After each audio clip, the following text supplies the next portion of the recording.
আপনারা শুনছেন horror script. শুধু ভয় নয়, এই স্ক্রিপ্টে আছে কিছু রহস্য, কিছু অ্যাডভেঞ্চার, কিছু ভালোবাসা, কিছু ম্যাজিক।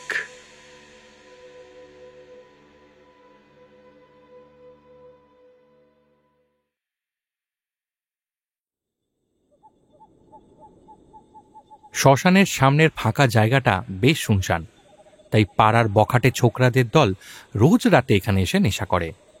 অমাবস্যার রাতে মেঘাচ্ছন্ন আকাশের নিচে ফাঁকা জায়গাটায় তীব্র ঠান্ডা বাতাস বইছে, কিন্তু এতেও আড্ডায় বিরতি পড়েনি। চিমটা, চামচ আর রাবার ব্যান্ড নিয়ে নিজেদের কাজ শুরু করে দিয়েছিল। চামচে করে তরলটা লাইটার দিয়ে গরম করছিল দুইজন, মদন আর কালু। এলাকার নাম করা নেশারি দুজন। রাস্তাঘাটে ছেড়খানি থেকে শুরু করে রাতের নেশা করে বাড়িতে বউ পেটানো সব গুণই দুজনার আছে। এছাড়া দুজনেই হলো গ্রামের মোড়ল হরিপদ বাবুর দুই হাত। এলাকায় যে কোনো ঝামেলা লাগানো আর বন্ধ করা দুই তাদের হাত দিয়ে করানো হয়। ব্যান্ডটা হাতের শিরায় বাঁধতে বাঁধতে মদন প্রশ্ন করল, এই হ্যাঁ রে কালু, এই কাল ওই মণ্ডলপাড়ার ছোনাটা আজ দলবল নিয়ে এসে কি বাল দিচ্ছিল রে? ইঞ্জেকশনটা শিরায় পুশ করে দিতেই আরামে চোখ বুঝল কালু। গাঢ় উত্তপ্ত রক্তে মিশে গেল নিষিদ্ধ বস্তুটা। শালা, ও আবার কি বাওয়াল দেবে? আমি তো এই এরিয়ায় ছিলাম না, থাকলে দেখিয়ে দিতাম। আরে ছাড় ছাড়, তোর দৌড় আমার জানা আছে। তোর ওই হোম্বাই তোম্বাই অবধি দম, আর যত রস ওই বউ পেটানোয়। বাকি তো সব কাজ আমিই করি। আমি থাকলে দেখিয়ে দিতাম, বুঝলি, দেখিয়ে দিতাম। রক্ত একেই গরম ছিল, তার উপর এরকম অপমানজনক কথা শুনে যেন ভেতরের লাল তরলটা টকবক করে ফুটে উঠল কালুর। কোনো মতে টলতে টলতে উঠে দাঁড়িয়ে বলল, কি বলতে চাইছিস তুই?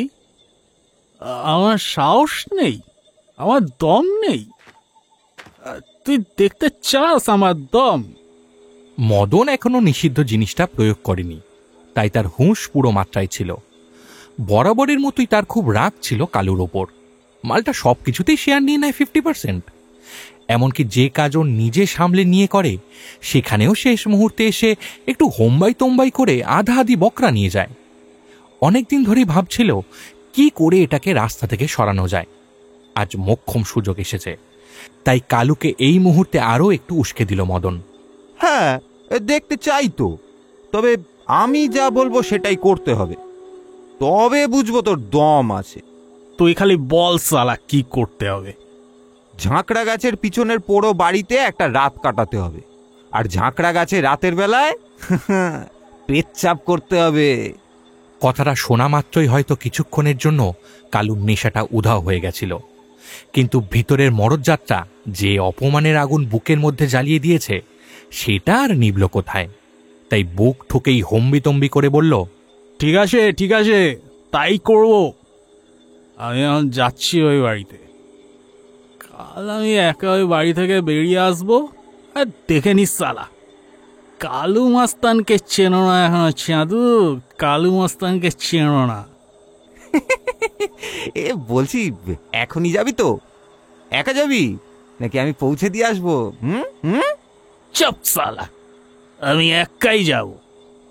আর বলে কিনা কালু মাস্তানের হেল্প লাগবে।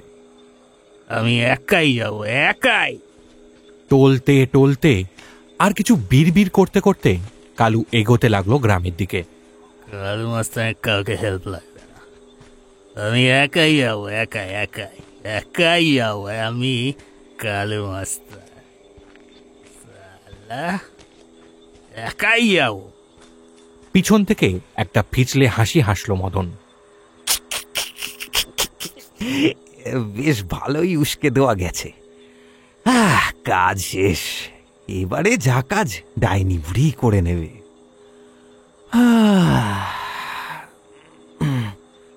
নিশ্চিন্তে শুয়ে শুয়ে সিরিঞ্জে পড়ে থাকা বাকি ড্রাগসটুকু নিজের শিরায় ঢেলে দিল।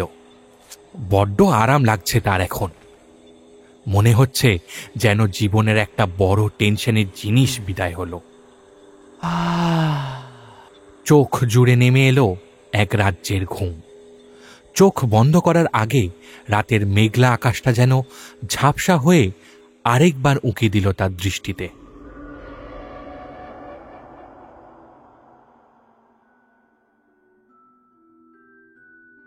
কি মনে মনে ভাবছেন তো ঝাঁকড়া গাছের পেছনের পোড়ো বাড়িতে কি আছে? আর সত্যিই কি সেখানে আছে এক ভয়ঙ্কর ডাইনি বুড়ি? তাহলে এই গল্পটি স্কিপ না করে সম্পূর্ণ শুনুন। নমস্কার, আমি অভিজিৎ। আজ থার্সডে হরর ডোজে আপনারা শুনতে চলেছেন অর্ণব ঘোষের কলমে ডাইনি বুড়ির কান্না।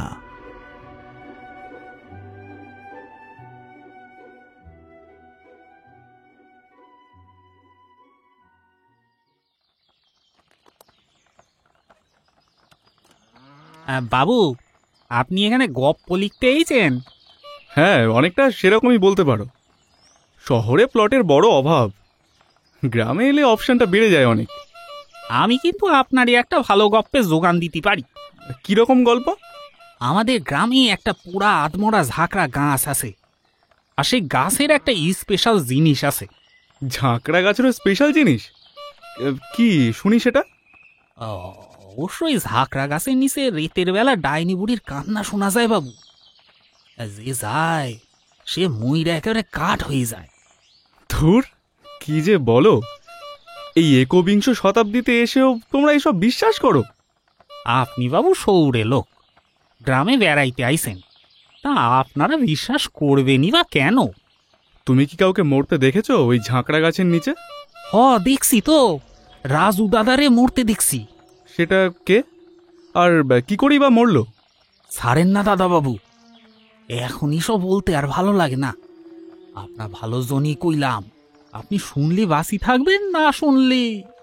রিকশায় বসে বসে দুজনের কথোপকথন চলছিল। যে গ্রামের রাস্তা ধরে তারা যাচ্ছে সেটা হরিনাথপুর। রিকশায় যিনি বসে আছে তিনি একজন কলকাতার উঠতি লেখক নীলাদ্রি সেন। বর্তমানে হরর থ্রিলারের যুগে গ্রাম বাংলার ভূতেদের বাজার প্রায় দুষ্প্রাপ্য হতে চলেছে। নীলাদ্রি তাদেরকেই বাঁচানোর একটা চেষ্টা করছে আর কি। সেই সূত্রে একটা গল্পের ভালো প্লট ভাবতেই তার এখানে আসা। রিকশা চালক ভবেশ দাসের সাথে বেশ ভালো মতোই আলাপ জমে গেছে, তবে লোকটা অত্যন্ত ভীতু প্রকৃতির। এখানে গ্রাম্য এলাকার কথা হতে হতে ঝাঁকড়া গাছের কথাটা উঠেই এসেছিল, কিন্তু সেটা এখনো চোখে দেখেনি নীলাদ্রি। ভবেশ বলেছিল যাওয়ার পথে ওই ঝাঁকড়া গাছের রাস্তা পড়বে, সেটা নাকি সে দেখিয়ে দেবে। তবে একটু আগে যা কথোপকথন হলো তাতে নীলাদ্রি আর আশা রাখল না যে ভবেশ তাকে রাস্তা দেখাবে। কিন্তু একটু পরেই হঠাৎ রিকশা থামিয়ে ভবেশ একদিকে আঙুল তুলে দেখিয়ে বলল, ওই যে বাবু, ওই দুটো খেজুর গাছ দেখতেছেন, ওরই মাঝখান দিয়ে যে রাস্তাটা চলে গেছে, ওখান দিয়ে সোজা চলে গেলে জঙ্গল পড়বে, আর ওটাই ঝাঁকড়া গাছে যাওয়ার রাস্তা। নীলাদ্রি ঘাড় ঘুরিয়ে তাকিয়ে দেখল দুটো উচ্চ পাতা ঘেরা খেজুর গাছের নিচে একটা ছায়াপথ যেন আকাশগঙ্গার মতো ভিতরের দিকে চলে গেছে। দিনের বেলাতে দেখলেও মনে হয় যেন ওই রাস্তা দিয়ে নরকের দ্বারে পৌঁছানো যাবে। এই জায়গাটায় একটু বেশ ঠান্ডা ঠান্ডা অনুভব হলো তার। দিনের বেলাতেও কেমন একটা গা শিউরে ওঠার ভাব অনুভূত হলো প্রতিটা রন্ধ্রে। রুমাল দিয়ে কপালের ঘাম মুছে বলল, এখন চলো হরিপদবাবুর বাড়িতে। তা বাবু, আপনি কি মোড়লের বাড়িতেই থাকবেন বলে স্থির করেছেন? হ্যাঁ, কেন, কি হয়েছে? না, তেমন কিছু না। আসলে হরিপদ ব্যানার্জি গ্রামের বর্তমান মোড়ল, লোকটা তেমন ভালো নয়, একটু তেরা রক চটা, অনেক পোষা গুন্ডাও আছে তার। আপনি একটু সাবধানে থাকবেন। আর ওই যে দূরে দোকানটা দেখা যাচ্ছে না, ওটা এই জায়গার একমাত্র খাওয়ার দোকান বাবু। যোগু দাদা আর মায়া দিদির হোটেল, দুইজনের নাম মিশায় যোগ মায়া, তবে খাবার কিন্তু খাসা। গ্রামের প্রাকৃতিক সৌন্দর্য উপভোগ এবং অনুভব দুই করতে করতে রিকশাটা হঠাৎ ব্রেক কষল। ভবেশ ঠিক একইভাবে সাদা কালো মেশানো দাঁত কপাটি বের করে হাসতে হাসতে বলল, এই যে মোড়ল মশাইয়ের বাড়ি বাবু, এসে গেছি। নীলাদ্রির ভাষায় প্রথমবার দেখলে মনে হবে চারিদিকে গাছপালা সবুজ সাম্রাজ্যে ঘেরা একটা মংলা বাড়ি প্রহরীর মতো দাঁড়িয়ে আছে। ভবেশকে টাকা মিটিয়ে দিয়ে নীলাদ্রি যেই দরজার কাছে এগিয়ে গেল, তখনই পিছন থেকে ভবেশ ডেকে হাসতে হাসতে বলল, কিছু প্রয়োজন হলে আবার বলবেন বাবু, ওই মোড়ের মাথায় নত স্টেশনে আমার রিক্সা পেয়ে যাবেন।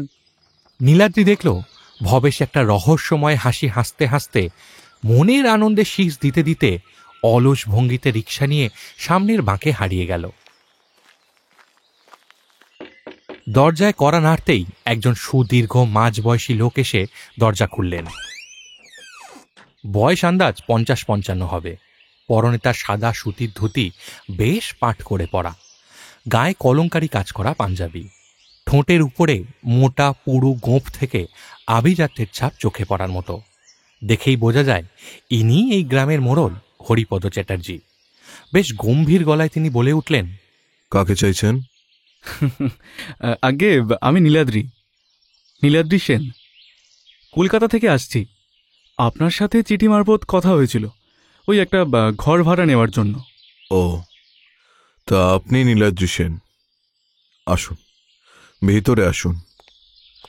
চিঠি মারফত সমস্ত কথাই তো আপনার সাথে হয়ে গেছে, তাই বেশি কথা আমি বলছি না। দেখুন, চেনাশোনা না হলে সচরাচর আমি বাইরের কাউকেই ঘর ভাড়া দিই না। শুধু আপনি লেখক মানুষ আর চিঠির মাধ্যমে আপনাকে বেশ ভদ্রলোক বলেই মনে হয়েছে, তাই আপনাকে না বলতে পারিনি। আসুন, এই উঠান পেরিয়ে যে 4টি ঘর দেখছেন ওগুলি আমি ভাড়া দিই। তবে চিন্তা করবেন না, আপনার জন্য সবথেকে ভালো ঘরটি বেছে রেখেছি। আপনি ঘরে গিয়ে সব গুছিয়ে নিন, আমার একটু তাড়া আছে, আমি একটু বেরোবো। এই বলে হরিপদবাবু হন্তদন্ত হয়ে বেরিয়ে গেলেন। সমস্ত গুছিয়ে উঠতে 2 দিন লেগে গেল নীলাদ্রির। একাকী নিজের ঘরে শুয়েছিল সে। বাইরের ছোট পানা পুকুর থেকে মাছেদের ডুব দেওয়ার আওয়াজ আসছে, কয়েকটা হাঁস ডেকে যাচ্ছে মাঝে মধ্যে। বাইরে থেকে সূর্যের অল্প মিঠে আলো এসে তার মুখের ওপর পড়ছে।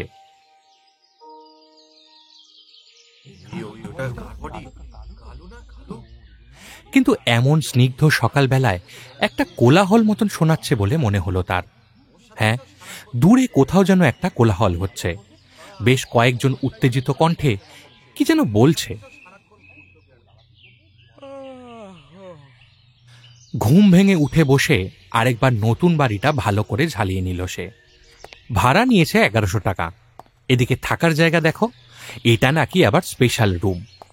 একপাশে একটা ভাঙা চেয়ার আর একটা টেবিল, টেবিলের উপর রাখা একটা উনুন, একটা 1 পায়া ভাঙা টুলের উপর রাখা একটা জলের কুঁজো, একটা ছোট অ্যাটাচ বাথরুম আর একটা একজনের শোয়ার মতো খাট, আর ময়লা ঝুল ভর্তি হলদে দেওয়াল। হরিপদবাবুর আভিজাত্য যে শুধুমাত্র পোশাকেই সীমাবদ্ধ তা নীলাদ্রি এই 2 দিনে ভালোই বুঝে গিয়েছিল। অতঃপর সে একটু নিজেই নিজের মতো করে গুছিয়ে নিয়ে থাকা শুরু করেছে। ঝুল পড়ে থাকা বিছানায় পেতে নিয়েছে নিজের সাদা চাদর। গল্পের প্লট এখনো মাথায় আসেনি কিছু। উঠতে বসতেই হঠাৎ এমন সময় কাঠের দরজায় ধাক্কা পড়ল। বাইরের চেনা কণ্ঠস্বর শুনেই নীলাদ্রি দরজা খুলে দেখল হরিপদবাবু স্বয়ং দাঁড়িয়ে আছেন। টাকা পয়সা তো 2 দিন আগেই মিটিয়ে দিয়েছে সে। তাহলে 7 সকালে বাড়ির মালিককে আসতে দেখে একটু বিরক্ত হয়ে সে জিজ্ঞেস করল, কি ব্যাপার হরিপদবাবু, বাইরে এত চিৎকার চেঁচামেচি কিসের? আসলে আমার এক কাজের লোক কালু রায়, সে মারা গেছে। সকালবেলায় তার মৃতদেহ জঙ্গলে পড়ে থাকতে দেখা গেছে। বুঝতেই পারছেন আমাকে একটু ব্যস্ত থাকতে হবে, তাই বলছি আপনি যদি সকালে জলখাবারটা যোগমায়ের হোটেলে করে নেন তো খুব ভালো হয়। এই কথা শোনার পর গৃহস্বামীর উপর আর রাগ করে থাকা যায় না। যতই হোক তিনি আমার সুবিধার্থে এসেছেন। ঠিক আছে, আপনাকে ব্যস্ত হতে হবে না। কিন্তু মারা গেল কি করে? আপনি আমার সাথে আসুন, আপনাকেও দেখাই। নীলাদ্রি গায়ে চাদর জড়িয়ে ওনার সাথে যাওয়ার জন্য প্রস্তুত হলো। হরিপদবাবুকে দেখে মনে হচ্ছে সকাল সকাল এই খবর শুনে ওনার শরীরের ভেতর থেকে কেউ যেন জীবনী শক্তি শুষে বের করে নিয়েছে। ভবেশের বলা সেই গুরুগম্ভীর রকচটা মোড়লের আভিজাত্য চোখে পড়ছে আজ। নীলাদ্রি দেখল জমিদার বাড়ির সামনে আরও দুজন লোক লাঠি হাতে দাঁড়িয়ে আছে। এরাই তাহলে এতক্ষণ হল্লা করছিল। এরপর চারজন মিলে রওনা দিল ঘটনাস্থলের দিকে। এমন সুন্দর মায়াবী সকালে কারোর মৃত্যু সংবাদ পেয়ে তার মৃতদেহ দেখতে যাওয়াটা মোটেই কোনো সুখানুভূতি নয়। ওই যে দূরে ভবেশের দেখানো দুটো খেজুর গাছ দেখা যাচ্ছে, কিন্তু এ কি, তারা তো ওখানেই এগোচ্ছে। সন্দেহ বাড়তেই সে চুপি চুপি মোড়লের কানে ফিসফিসিয়ে জিজ্ঞেস করল, আচ্ছা, আমরা কি ওই ডাইনি বুড়ির ঝাঁকড়া গাছের দিকে যাচ্ছি? কথাটা শুনেই তৎক্ষণাৎ তার দিকে ফিরে তাকালেন তিনি। ওনার চোখ দুটো বিস্ফারিত, কিন্তু সামনে আরও দুজন থাকায় তিনিও ফিসফিসিয়ে বললেন, আপনি এসব জানলেন কি করে? যেতে যেতে নীলাদ্রি তাকে ভবেশের রিকশায় শোনা সমস্ত ঘটনা বলল। হরিপদবাবু গম্ভীর হয়ে গেলেন। ঠিকই শুনেছেন। যে মারা গেছে সে এক কথায় আমার ডান হাত ছিল, কালু রায়। কালু আর মদন আমার দুই সেরা লোক। রোজ রাতে দুজন নেশা ভান করে।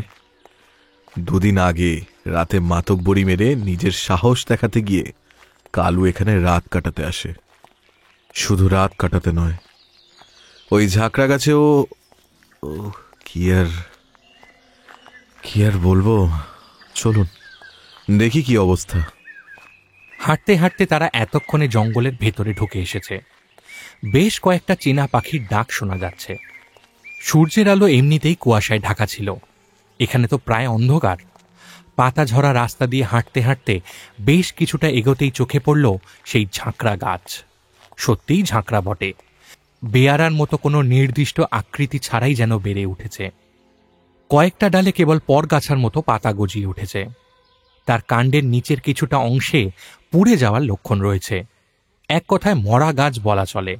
শুধু পাষাণের মতো মাথা তুলে কি করে দাঁড়িয়ে আছে সেটাই অবাক করার মতো। গাছের সাথে একদম লাগোয়া একটা কুঁড়ে ঘর, সেটারও প্রায় ধ্বংসাবশেষ পড়ে আছে। ছাউনি থেকে টালি আর খড় অর্ধেক উধাও। বাড়িটারও বেশ কিছুটা জায়গা পুড়ে যাওয়া। সেখান থেকেই একটা পচা গন্ধ আসছে। মৃতদেহ অনেকক্ষণ পড়ে থাকলে যেমন গন্ধ বেরোয়, ঠিক তেমনই। সকলে বাড়ির ভিতরে প্রবেশ করতেই সেই গন্ধটা আরও তীব্র হয়ে তাদের নাকে ধাক্কা মারল। ভয়ার্ত চোখে তখনও কালুর মৃতদেহটা তাদের দিকে তাকিয়ে আছে। চোখ যেন ঠিকরে বেরিয়ে আসতে চাইছে। পা এবং হাতের কিছুটা অংশে ইঁদুর চামড়া খুঁটে মাংস খাচ্ছে। বিভৎসতায় মুখ ঘুরিয়ে নিলেন হরিপদবাবু। তারপর বাকি দুজন লোকের দিকে ফিরে বললেন, এই দেহ নিয়ে গিয়ে সৎকারের ব্যবস্থা করো। লোক দুটো কথা মতো তার দেহ তুলে নিয়ে চলে গেল।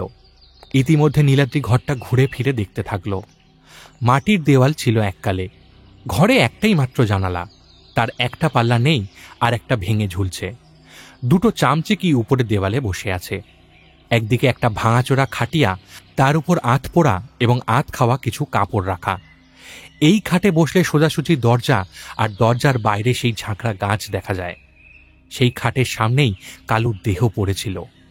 নীলাদ্রি হরিপদবাবুকে বলল, এখান থেকে এই ঝাঁকড়া গাছে হয়তো কিছু অস্বাভাবিক দেখেছিল কালু। অস্বাভাবিক বলতে ভূতপ্রেত বা আত্মার কথা বলছি না। অন্ধকারে অনেক সময় আমরা ভুলভাল জিনিস দেখতে পাই, আর সেরকমই কিছু দেখে হয়তো।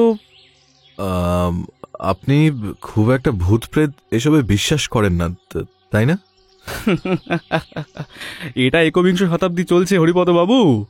শহরে গিয়ে দেখুন, মানুষ চাঁদে গিয়ে নিজেদের পতাকা পুঁতে দিয়ে আসছে, আর সেখানে আপনারা এখনো ভূত প্রেতাত্মা ডাইনিপুর এসব নিয়ে পড়ে আছেন। শুনুন, ওগুলো সব অন্ধকারের আড়ালে আমাদের মনের দুর্বলতা। যারা সাহসী তাদের অতটা অসুবিধা হয় না। তবে হ্যাঁ, আমার গল্পের জন্য একটা বেশ ভালো প্লট হবে এই জায়গাটা। গ্রাম বাংলা, খেজুর গাছের মাঝখান দিয়ে জঙ্গলের রাস্তা, একটা পোড়ো মরা ঝাঁকড়া গাছ, আর তার পাশে একটা পোড়া মাটির কুঁড়েঘর। ভিতরের বর্ণনাগুলোও চমৎকার হবে। আচ্ছা, এই গাছ আর এই বাড়ির ইতিহাস কি? আগে বাড়ি চলুন, তারপর সব কথা হবে। সন্ধ্যায় এই নিয়ে না হয় বসা যাবে। সকালে কালুর মৃত্যুর জন্য একটা মিটিংও করতে হবে।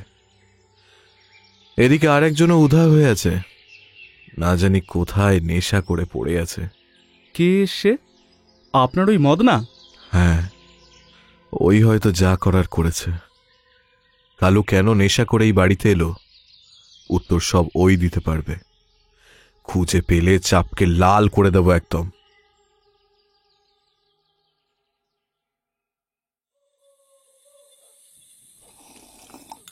ঝিঝি পোকার ডাক আর পেঁচার ডাক শুনতে শুনতে উঠোনে বসে চা খাচ্ছিলেন হরিপদবাবু আর নীলাদ্রি। আজও আকাশে ঘন মেঘের ঘন ঘটা দেখা দিয়েছে, তবে কালকের থেকে আজকের পার্থক্য হলো আজকে ঘন ঘন মেঘের গর্জন শোনা যাচ্ছে। চায়ের কাপ টেবিলে রেখে হরিপদবাবু বললেন, তার মানে আপনি গ্রাম বাংলার ভৌতিক গল্পের লেখক, আর সেই কাজের জন্যই আপনার এখানে আসা, তাই তো? হ্যাঁ, খানিকটা সেরকমই। তবে প্লটের সাথে কনসেপ্টও মাথায় এসে গেছে, ডাইনি বুড়ি। কিন্তু তার জন্য আমাকে এই ঘটনার ইতিহাস জানতে হবে। হরিপদবাবু কিছু একটা বলতে যাচ্ছিলেন, ঠিক তখনই সকালের দুজন লোক তাকে যেন টানতে টানতে উঠোনের সামনে নিয়ে এলো।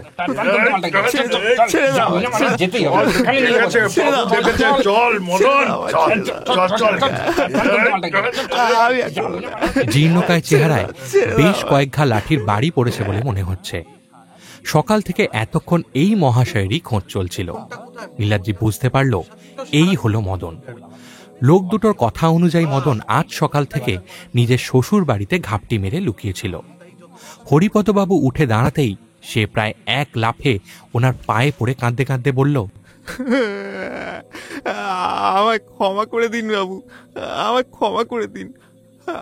আমি কালুকে উস্কে দিয়েছিলাম। ও শালা সব জায়গায় পোঙা মারতো। যে কাজ আমি একা সালটাতাম ও এসে হিস্সা নিয়ে যেত। হেব্বি খার খেয়েছিলাম ওর ওপর। ভেবেছিলাম ডাইনি বুড়ি ওকে ভয় দেখালে ওর যা সাহস, ও মরবে না, বড় জোর আধমরা হয়ে যাবে। ভুল হয়ে গেছে বাবু, ক্ষমা করে দিন, এবারের মতো ক্ষমা করে দিন আমায়।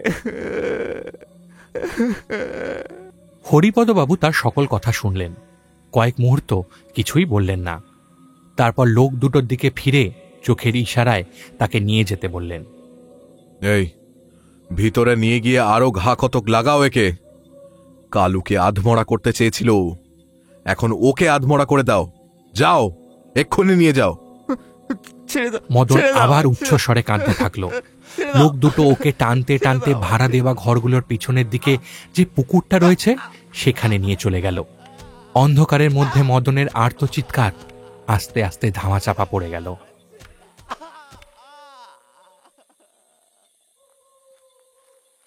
হরিপদবাবু আবার আগের জায়গায় ফিরে এসে একটা সিগারেট ধরিয়ে নীলাদ্রিকে অফার করলেন। নীলাদ্রি সিগারেট ধরিয়ে আরেকবার পিছনের দিকে তাকিয়ে জিজ্ঞাসা করল, তা মদনের কি অবস্থা করবেন? হ্যাঁ, বেশি কিছুই না। খুব বেশি হলে হয়তো একটা হাত কিংবা একটা পা এই একটু ভাঙবে। নিজেকে সর্বে মনে করলে খুব চাপ। কোনোদিন দেখব আমাকেই সরানোর তাল করে নিয়েছে।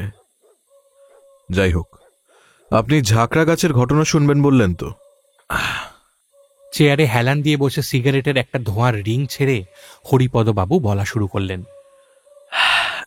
হ্যাঁ, ঘটনাটি বেশি দিনের নয়, এই 2 বছর আগের বলতে পারেন। তখন গ্রামের জঙ্গলের মধ্যে থাকতো এক বুড়ি। সে কবে কোথা দিয়ে এসেছিল তার হদিশ আমি কারো কাছ থেকেই পাইনি। সে কাউকে জ্বালাতন করত না, নিজের মতো ওই জঙ্গলে থাকতো, ফলমূল আর ভাত ফুটিয়ে খেত। তবে আমাদের গ্রামের একদল ছেলে ছোকরারা ওকে খুব জ্বালাতন করত।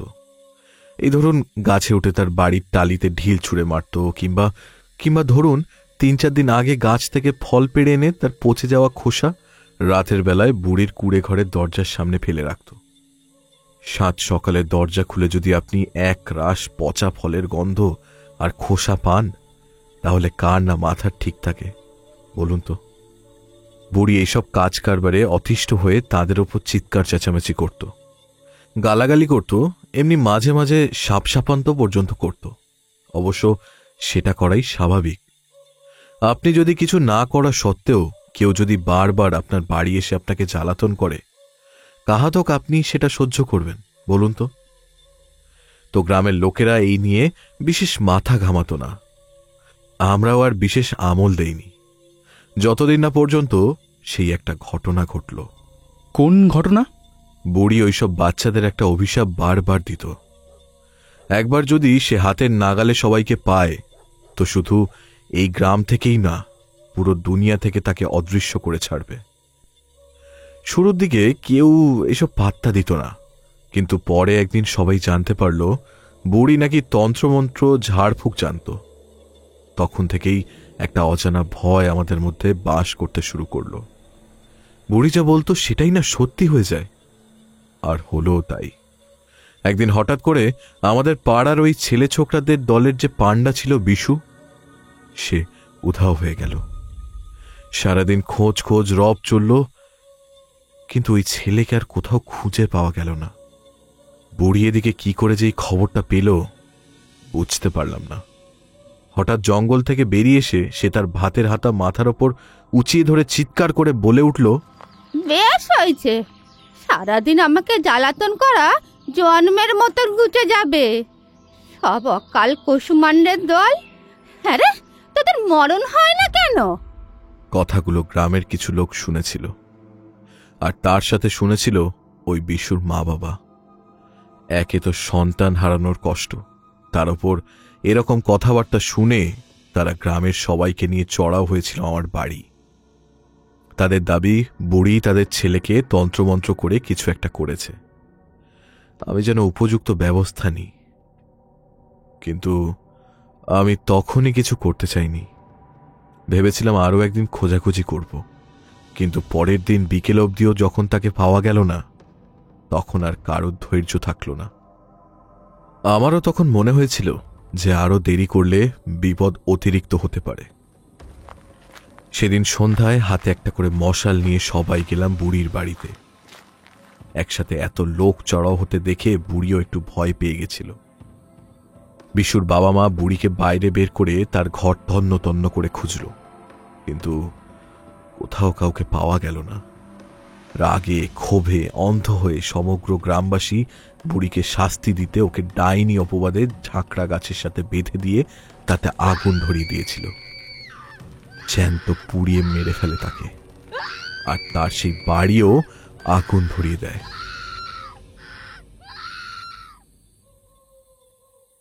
আপনি কিছু করেননি? ওইভাবে একটা বুড়ো মানুষকে মরতে দিলেন? হ্যাঁ, করেছিলাম তো। আমি তো আগুনটা ধরিয়েছিলাম। কি করব বলুন তো? আপনার গ্রাম থেকে যদি বাচ্চা উধাও হয়ে যায় আর সেখানে ওই ডাইনি বুড়ি থাকে, তাহলে আপনি কি করতেন? আরে এসব ভুলভাল জিনিস, ডাইনি বলে কিছুই হয় না। এই যে আমরা তন্ত্রমন্ত্র ঝাড়ফুঁক দেখি, সেগুলি সবই একটা ভাওতা। আমি অন্তত আপনাকে শিক্ষিতই ভেবেছিলাম। আপনি এই কাজ করেছেন? আপনি তো গ্রামের মোড়ল, আর 5 জনের থেকে একটু বেশি শিক্ষিত তো আপনি, নাকি আপনিও তাদেরই একজন? আপনি এসব বুঝবেন না।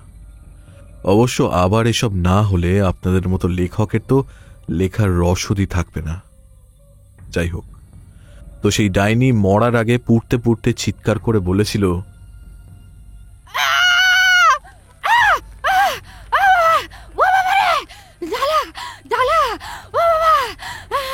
মরবে, সব মরবে,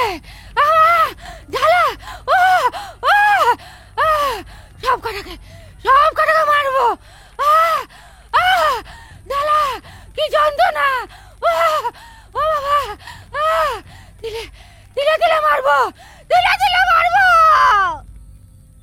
তারপর থেকেই নাকি বেশ কয়েকজন ওই জঙ্গলে রাতের বেলায় কাঠ কাটতে গিয়ে ওই বাড়ির সামনে থেকে ডাইনি বুড়ির চাপা কান্নার আওয়াজ শুনতে পেয়েছিল।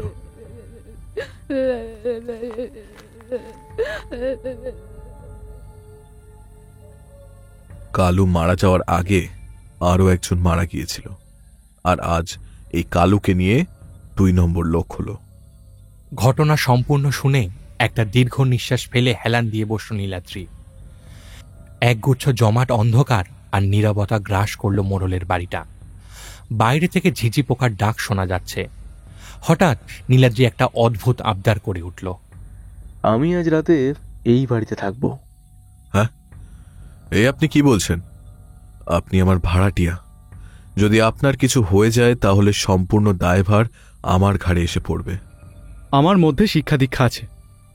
আমি দেখব আজ রাতে ওই বাড়িতে থেকে আমার কি হয়। হতে পারে আমি ওই ছেলের আসল খোঁজ পেয়ে গেলাম।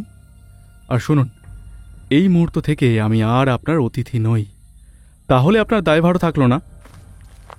উত্তরের অপেক্ষা না করে নীলাদ্রি নিজের ঘরের দিকে হাঁটা দিল। হরিপদবাবু বেশ কিছুক্ষণ তার চলে যাওয়ার দিকে তাকিয়ে তারপর একটা মুচকি তাচ্ছিলের হাসি হাসলেন, যেন মনে মনে বলতে চাইলেন, আপনিও মরবেন।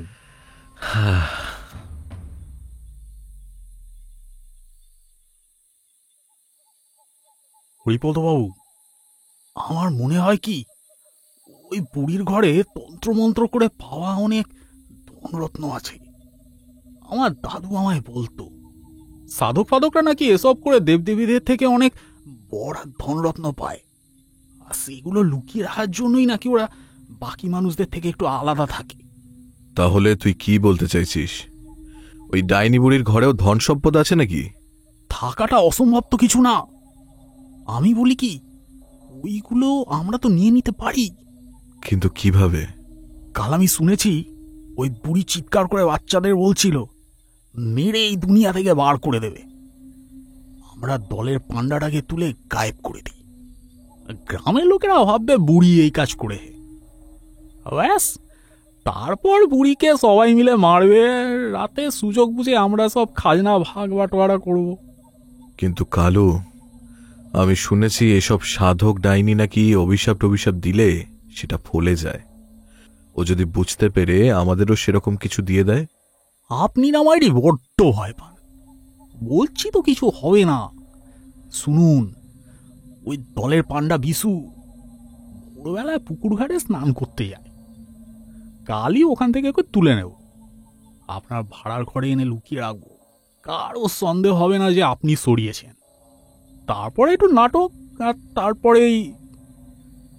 তারপরে যখন সপ্তাহখানেক পরে বিষয়টা ঠান্ডা হয়ে যাবে, তখন ওকে আমার আর মদনার হাতে তুলে দেবেন, আর ওকে আমরা বুঝে নেব।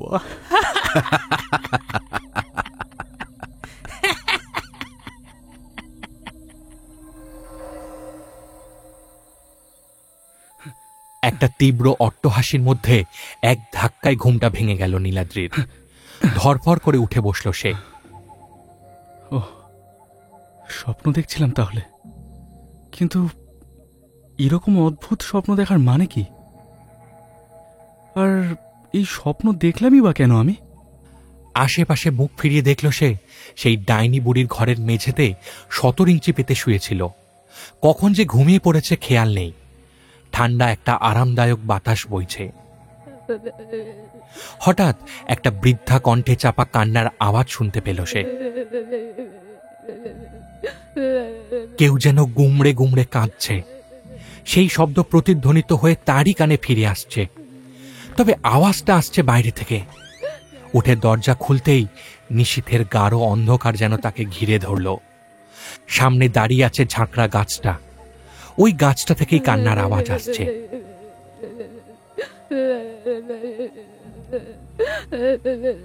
শীতের রাতেও এরকম অন্ধকারে নীলাদ্রির বিন্দু বিন্দু ঘাম দেখা দিল।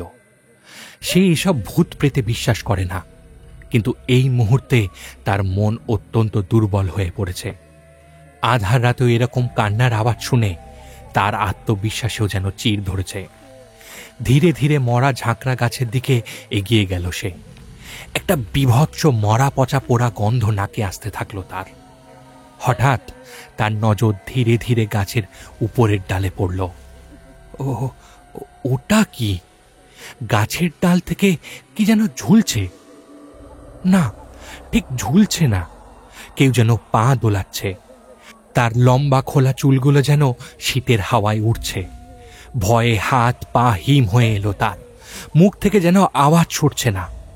হঠাৎ একটা খনা খনা বৃদ্ধা ভাঙা কণ্ঠে একটা আওয়াজ শুনতে পেল, কিন্তু সেই আওয়াজেও মিশে আছে একটা অদ্ভুত কান্নার রেশ। আমার বাড়িতে রাত কাটাচ্ছিস? সে ভালো, কিন্তু যা যা তোকে দেখালাম সেগুলো স্বপ্ন না, সেগুলো বাস্তব। তোদের মতো মানুষের প্রতি আমার ঘেন্না ধরে গেছে। আচ্ছা, তোরা এখনো আমার পিছু ছাড়বি না, তাই তো? ঠিক আছে, আমিও ছাড়বো না যতক্ষণ না ওই মোড়লের বেটাকে ছাড়ে বংশে নিবংশ করব, ততক্ষণ আমি নড়ব না।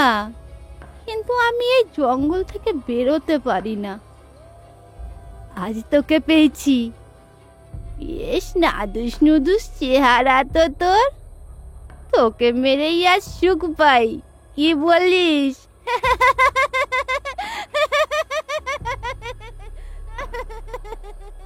একটা চাপা খনা কণ্ঠের অট্টহাসি নীলাদ্রির কানে আবার প্রতিধ্বনিত হতে থাকলো। স্নায়ু ধীরে ধীরে অবশ্যের দিকে এগোচ্ছে বলে মনে হচ্ছে।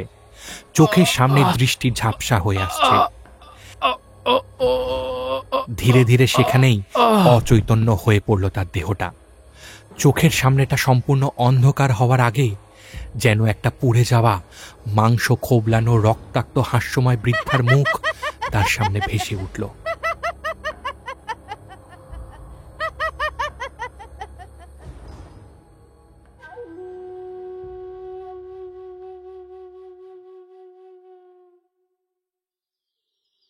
যখন হুঁশ ফিরল তখন সে তার নিজের ঘরের খাটে শুয়ে আছে। মাথার উপরে জানালা দিয়ে মিহি সূর্যের আলো তার মুখে পড়ছে। পায়ের সামনে বসে আছেন হরিপদবাবু। নীলাদ্রির হুঁশ ফিরতে দেখে তিনি সহাস্যে বলে উঠলেন, উঠবেন না, শুয়ে থাকুন। এখন আপনার শরীর কেমন লাগছে? আপনার খুব ভাগ্য ভালো যে প্রাণে বেঁচে ফিরে এসেছেন। আমার 2 লোক গিয়ে দেখে আপনি ঝাঁকড়া গাছের নিচে অজ্ঞান হয়ে পড়েছিলেন। কেন এখানে এসে এসব করতে গেলেন? আমি একটু পরে 1 গ্লাস গরম দুধ পাঠিয়ে দিচ্ছি। হরিপদবাবু উঠে দাঁড়ালেন। ঘর থেকে বেরিয়ে যাওয়ার সময় নীলাদ্রি হঠাৎ পিছন থেকে ডাকল, শুনুন, বলছি, আপনি কি নিশ্চিত যে ওই বুড়ি কি সত্যি বিশুকে সরিয়ে দিয়েছিল? প্রশ্নটা শুনে তিনি থমকে দাঁড়িয়ে পড়লেন। একটা তীর্যক দৃষ্টিতে নীলাদ্রির দিকে ফিরে বললেন, কেন, আপনার কি কোনো সন্দেহ হচ্ছে? বুড়ি ছাড়া একটা জলজান্ত ছেলেকে কোনো সাধারণ মানুষ রাতারাতি কিভাবে অদৃশ্য করবে? আর আর কোনো গুপ্তধন পেয়েছিলেন বুড়ির ঘর থেকে? আমি তো শুনেছি ডাইনিরা অনেক রকম তন্ত্রমন্ত্র করে প্রচুর অর্থ সম্পদ পেয়ে থাকে। কিছু পেয়েছিলেন? এই প্রশ্নে দুজনেই দুজনের দিকে বেশ কিছুক্ষণ ছুরির ফলার মতন তাকিয়ে রইল। হরিপদবাবু যেন বুঝে গেছেন যে এক রাতেই নীলাদ্রি সবকিছু জেনে গেছে, আর এদিকে নীলাদ্রিও বুঝতে পেরেছে যে হরিপদবাবুর সব কীর্তি ধরা পড়ে গেছে। ইতিমধ্যেই যেন চূড়ান্ত অবিশ্বাসের একটা স্থূল দেয়াল তাদের মধ্যে গড়ে উঠেছে। মৌনতা প্রথম ভাঙলেন হরিপদবাবু। আমি আর বেশি রিস্ক নিতে চাইছি না। আমি আজ রাতে একটা পুজোর আয়োজন করেছি, আপনি উপস্থিত থাকবেন। পুজোর পর ওই ডাইনি বুড়ির বাসা আর ওই গাছ ওখান থেকে উপড়ে ফেলে দেওয়া হবে। এরপর আশা করি আর কোনো উৎপাত থাকবে না। আর কোনো প্রশ্নোত্তর পর্ব চলেনি। গটগট করতে করতে বেরিয়ে যান হরিপদবাবু। দরজার দিকে তাকিয়ে নীলাদ্রি একটা তাচ্ছিলের হাসি হেসে মনে মনে বলল, কিছু একটা তো উপরে আজ পড়বেই হরিপদবাবু। তবে সেটা কি বা কে, সে তো সময় বলবে। দেখা যাক রাতে কি হয়।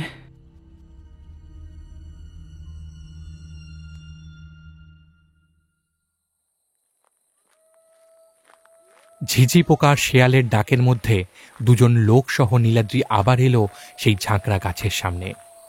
গাছটার মোটা কাণ্ডকে একটা লাল সুতো দিয়ে বেঁধে দেওয়া হয়েছে। তার সামনে আসন পাতা আর বেশ কিছু পুজোর সরঞ্জাম রাখা রয়েছে, কিন্তু আশেপাশে হরিপদবাবুকে দেখা যাচ্ছে না। একটা ধুনুচির মধ্যে আগুন ধরাচ্ছিল তার সাথে আসা একটা লোক। তাকে নীলাদ্রি জিজ্ঞেস করল, হরিপদবাবু কোথায়? আছি, এখানেই আছি। গাছের পেছন থেকে লাল সুতো শেষ প্যাঁচটা মারতে মারতে বেরিয়ে এলেন তিনি। নীলাদ্রি দেখল ওনার পরনে লাল রক্তম্বর, গলায় রুদ্রাক্ষের মালা, কপালে লাল টিকা আর গালে ছাইয়ের দাগ। ওনার সমগ্র শরীর থেকে একটা তীব্র তেজোদ্দীপ্ত ভাব লক্ষ্য করা যাচ্ছে। তিনি সামনের আসনে বসে হাসতে হাসতে বললেন, ভয়ে গ্রামের কেউই আর এলো না, বুঝলেন? তবে আজই এই গাছ আর এই বাড়ির শেষ রাত। আসুন আসুন, বসুন, ভয় নেই, আমি আছি।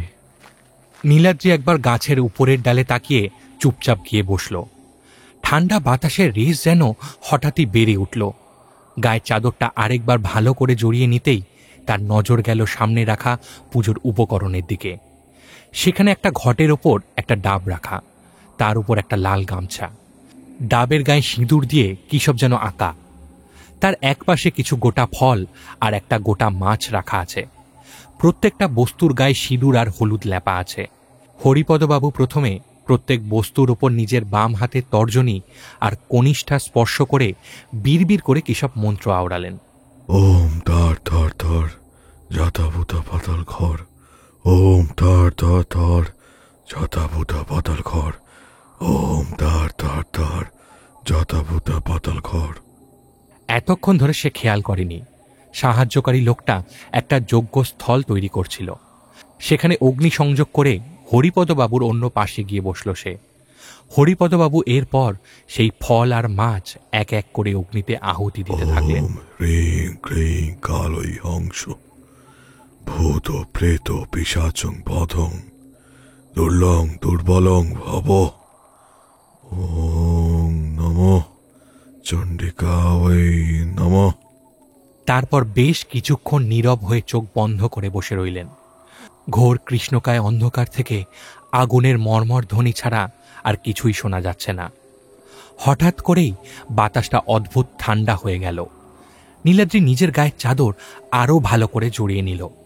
হরিপদবাবুর গায়ে জড়ানো লাল উনিটা ফরফর করে হাওয়ায় উঠছে। এরপর তীক্ষ্ণ ফনা তোলা সাপের মতো কোথা থেকে যেন তিনি বের করে আনলেন একটা ধারালো ছুরি। তারপর ধীরে ধীরে সেই ছুরিটা নিজের বাম হাতের তালুর ওপর আড়াআড়িভাবে ধরলেন। হাতটা রাখলেন আগুনের ওপর। নীলাদ্রি উত্তেজনাপূর্ণ মুখ নিয়ে ওনার দিকে তাকিয়ে আছে। হঠাৎ দূরে কোথা থেকে একটা শেয়াল ডেকে উঠল, আর তার সাথে সাথে তিনি নিজের তালুতে ছুরিটা চালিয়ে দিলেন। গলগল করে রক্ত বেরোতে লাগলো। গুনে গুনে 5 ফোঁটা রক্ত তিনি আগুনে ফেললেন। তারপর একটা জমাট বাঁধা নিস্তব্ধতার রেশ চারিদিকে ছড়িয়ে পড়ল। হঠাৎ করেই বাতাস ভারী হয়ে এলো একটা মাংস এবং পচা চামড়া পোড়ার গন্ধে। ঠিক এই গন্ধটা সে গতকাল রাতে এই ঝাঁকড়া গাছের নিচ থেকেই পেয়েছিল। তারপরেই দেখেছিল সেই অপার্থিব দৃশ্য। ধীরে ধীরে মাথা তুলে উপরের দিকে তাকালো নীলাদ্রি। হ্যাঁ, সে এসে গেছে। ওই তো উপরে শুকনো ডালে বসে পা দোলাচ্ছে। ভয়ে একটা ঢোক গিলল নীলাদ্রি। এমন সময় বাতাস ভেদ করে একটা ক্ষীণ খনা কণ্ঠ তাদের কানে এলো। কিরে, আমায় তাড়াতে এসেছিস বুঝি? আচ্ছা, আমার আস্তানা উজাড় করতে এসেছিস? দুজন সহকারী লোক ভয়ে প্রাণপণে ঊর্ধ্বশ্বাসে ছুটে পালালো গ্রামের দিকে। হরিপদবাবু স্থির অচল ভঙ্গিতে বসে আছেন তিনি আগুনের সামনে। নীলাদ্রি কাঁপা কাঁপা কণ্ঠে আমতা আমতা করে বলল, ও হরিপদবাবু, এখন এখন কি করবেন? আপনি বাড়ি চলে যান নীলাদ্রিবাবু, এখানে আপনার আর কোনো কাজ নেই। কিন্তু কিন্তু আপনি? আমার চিন্তা আপনাকে করতে হবে না। আমার কৃতকর্মের ফল আমাকে ভোগ করতেই হবে। আপনাকে একটা কথা বলার আছে। এই গাছের নিচে বুড়ির অস্থি রয়েছে। আপনি শুধু দয়া করে আমার আজ রাতের কাজ শেষের পর কাল ভোরে সেগুলোর একটা সুব্যবস্থা করবেন। নীলাদ্রি দেখল বুড়ির কালো কুঁজো ছায়ামূর্তি যেন বাতাসের মধ্যে ভাসতে ভাসতে নিচে নামছে। ভয় সে উঠে পড়ে দৌড়ে পালিয়ে গেল গ্রামের দিকে। বাতাসে এখন কটু গন্ধটা আরো তীব্রভাবে অনুভূত হচ্ছে। নীলাদ্রি তখনও ছুটছে। পিছন থেকে একটা ভাঙা খোনা বৃদ্ধা কণ্ঠের হাসি কানে আসছে তার। একটু পরে পিছন থেকে একটা তীব্র আর্তনাদ কানে এলো। নীলাদ্রি বুঝতে পারল যে হরিপদবাবু আর ইহলোকে নেই, কিন্তু তার দৌড়ানোর গতি থামল না। যতটা জোরে সম্ভব ততটা জোরে দৌড়াতে থাকলো সে। কিন্তু কিন্তু এ কি, তার চোখের সামনে দৃষ্টি ঝাপসা হয়ে আসছে কেন? পায়ের গতিও স্লথ হয়ে আসছে। টলতে টলতে আরো কিছুটা এগোনোর চেষ্টা করল সে। একটা শীতল বাতাসের স্পর্শ তার কান ঘেঁষে যেন বলে উঠল, ইরে, মুক্তি দিবি না আমায়? আমার কাজ শেষ হয়ে গেছে, এবারে মুক্তি চাই তো। আর দৌড়াতে পারল না নীলাদ্রি। ওই তো অনতি দূরে জঙ্গল থেকে বেরোনোর পথটা দেখা যাচ্ছে, কিন্তু অত দূর কি সে যেতে পারবে? হয়তো না। আছড়ে পড়ল তার নিস্তেজ শরীরটা মাটির ওপর। চোখের সামনেটা একটু একটু করে গাঢ় অন্ধকার ঘনিয়ে এলো, আর তার সাথে নাকে ভেসে এলো একটা মিষ্টি মন মাতানো গন্ধ। এই গন্ধ জন্মের গন্ধ, মুক্তির গন্ধ, দীর্ঘদিন ধরে জমে থাকা ক্ষোভ সরিয়ে মুক্ত হওয়ার গন্ধ।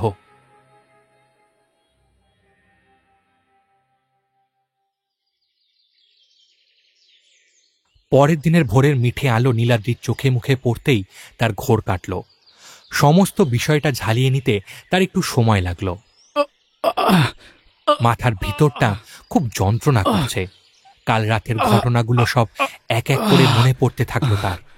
কোনো মতে নিজেকে সামলে একটা গাছের কাণ্ড ধরে উঠে দাঁড়ালো। হরিপদবাবুর শেষ কথাগুলো আবার মনে পড়ল তার। এই গাছের নিচে বুড়ির অস্থি রয়েছে। আপনি শুধু দয়া করে আমার আজ রাতের কাজ শেষের পর কাল ভোরে সেগুলোর একটা সুব্যবস্থা করবেন। টলমল পায়ে নীলাদ্রি রওনা দিল আবার সেই ঝাঁকড়া গাছের উদ্দেশ্যে। কয়েকটা কাঠবিড়ালি তার সামনে সামনে এগিয়ে চলল। হাঁটতে হাঁটতে তার মনে হলো আজ যেন জঙ্গলটা বেশ জীবন্ত হয়ে উঠেছে, যেন বহুদিন পর নিজেদের প্রাণ শক্তি ফিরে পেয়েছে। ঝাঁকড়া গাছের সামনে এসে সে স্তম্ভিত হয়ে দাঁড়িয়ে পড়ল। কোথায় সেই ঝাঁকড়া গাছ? কোথায় সেই পোড়া বাড়ি? ঝাঁকড়া গাছের জায়গায় দাঁড়িয়ে আছে একটা সবুজ সতেজ বৃহদাকার গাছ, আর সেই পোড়া কুড়ে ঘরের স্থানে রয়েছে সবুজে পূর্ণ একটা বিশাল আকার গম্বুজাকৃতি স্তম্ভ। এক রাতের মধ্যেই যেন সবুজ জঙ্গল দখল করে নিয়েছে সমগ্র এলাকাটা। কেউ দেখলে ভাববে প্রচণ্ড ঝড়ের পরে স্নিগ্ধ শীতল সবুজ যেন পরম স্নেহে তার সকল ক্ষতের উপর প্রলেপ বুলিয়ে দিয়েছে। বড় গাছটার গুড়ির কাছে একটা ছোট্ট ফোঁকর মতন করা আছে। নীলাদ্রি সেখানে ঝুঁকে পড়ে দেখল, হ্যাঁ, যেটা থাকার কথা সেটাই আছে। বহুদিনের জমে থাকা অস্থিসমূহ। সেগুলো বের করে নিজের চাদরে ভালো করে বেঁধে নিল নীলাদ্রি। তারপর রওনা দিল মোড়লের বাড়ির উদ্দেশ্যে। তার সকল ভ্রান্ত ধারণা দূরীভূত হয়ে গেছে। তার প্রমাণ এখন তার শরীরের সাথে লেগে আছে। কাউকে বিশ্বাস করানোর দরকার নেই। এই অভিজ্ঞতা একান্তই তার ব্যক্তিগত। বাড়ি ফিরে নিজের জিনিসপত্র গোছগাছ শুরু করল নীলাদ্রি। এমন সময় দরজায় খুঁড়িয়ে খুঁড়িয়ে একজন লোক এসে দাঁড়ালো। নীলাদ্রি পিছন ফিরে দেখল একজন লোক দাঁড়িয়ে। তার সারা শরীরে একটা ময়লা চাদর জড়ানো, আর নিচে একটা নোংরা ধুতি পরা। মুখ ভর্তি কাঁচা পাকা দাড়ি, চুলগুলো অবিন্যস্ত। নীলাদ্রি বুঝতে পারল ইনিই মদন। না, হরিপদবাবু তাহলে তার পা পুরোপুরি ভেঙে দেননি। হালকা হেসে নীলাদ্রি বলল, তুমি বেঁচে গেলে মদন, খুব জোর বেঁচে গেলে। আমি জানি না নীলাদ্রি বাবু, আমার এখন কি করা উচিত। আমার একুল ওকুল দুই দিকই গেল। জীবন তোমায় একটা দ্বিতীয় সুযোগ দিয়েছে মদন, সবাইকে দেয় না। আমার সাথে কলকাতা যাবে, তাহলে হয়তো কিছু একটা কাজের ব্যবস্থা করে দিতে পারবো। কথাটা শুনে সাথে সাথে সে একেবারে নীলাদ্রির পায়ে হুমড়ি খেয়ে পড়ল। ডুকরে কাঁদতে কাঁদতে বলে উঠল,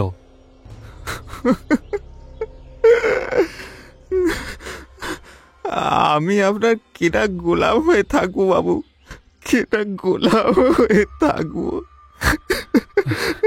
এই কি করছো কি? ওঠো ওঠো, যাও, আমার জন্য একটা রিক্সা ডেকে আনো। শোনো, ভবেশ রিক্সাওয়ালাকে চেনো? তাকেই ডেকে আনবে। চোখ মুছতে মুছতে খুঁড়িয়ে খুঁড়িয়ে বেরিয়ে গেল মদন। নীলাদ্রি একটা মাটির হাঁড়িতে অস্থিগুলো ভরে বাইরে বেরিয়ে এলো। ভবেশ আর মদন দাঁড়িয়ে আছে। নীলাদ্রি রিকশায় উঠতেই ভবেশ জিজ্ঞেস করল, ওই হাড়িতে কি নিয়েছেন দাদাবাবু? তোমাদের ডাইনি বুড়ির অস্থি কলকাতায় গিয়ে গঙ্গায় বিসর্জন দেব। পরিবর্তে ভবেশের একটা স্নিগ্ধ নিষ্পাপ হাসির আওয়াজ তার কানে আসে। হয় কথাটা তার বিশ্বাস হয়নি, নয়তো কয়েকদিনের মধ্যেই নীলাদ্রির বিশ্বাস কেমন উল্টে গেছে দেখে কৌতুক করল। যাওয়ার পথে খেজুর গাছ দুটোর মাঝখানের জঙ্গলাকীর্ণ রাস্তাটার সামনে আসতেই নীলাদ্রির মনে হলো একটা ঠান্ডা বাতাস যেন তার কান স্পর্শ করে ফিসফিস করে বলে গেল, অনেক ধন্যবাদ তোকে ছেলে। ডাইনি বুড়ির আশীর্বাদ রইল তোর ওপর। ভালো থাকিস।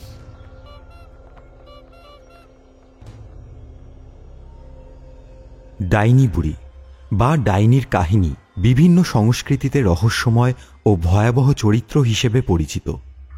বাংলা লোককথায় ডাইনি বুড়ি সাধারণত একজন বয়স্ক নারী, যিনি অশুভ শক্তির অধিকারী এবং কালো জাদুতে পারদর্শী বলে কল্পনা করা হয়।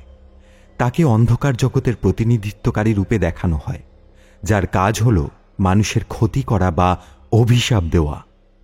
ডাইনি বুড়ির গল্পে সাধারণত গ্রামীণ সমাজের কুসংস্কার, অজ্ঞতা এবং ভীতি ফুটে ওঠে। অনেক সময় দুর্ভাগ্যের কারণ হিসেবে কোনো অসহায় বৃদ্ধা নারীকে ডাইনি হিসেবে চিহ্নিত করা হতো। এতে সমাজে নারী নির্যাতন এবং কুসংস্কারবাদের চিত্র প্রকাশ পায়। ডাইনি বুড়ি নিয়ে বাংলা সাহিত্যে এবং লোকজ গানে বেশ কিছু উল্লেখযোগ্য রচনা দেখা যায়, যেখানে ভয় এবং শিক্ষণীয় বার্তা একসঙ্গে মিশে থাকে। আজকের কল্পকাহিনী ডাইনি বুড়ির কান্নার মাধ্যমে টিম হরর স্ক্রিপ্ট কুসংস্কারের বিরুদ্ধে সচেতনতা সৃষ্টি এবং সমাজের ভ্রান্ত ধারণাগুলোকে ভেঙে দেওয়ার চেষ্টা করেছে। আমাদের এই প্রচেষ্টা ভালো লাগলে এই চ্যানেলটি সাবস্ক্রাইব করুন এবং কমেন্ট করে আমাদের জানান কেমন লাগলো আজকের গল্প ডাইনি বুড়ির কান্না।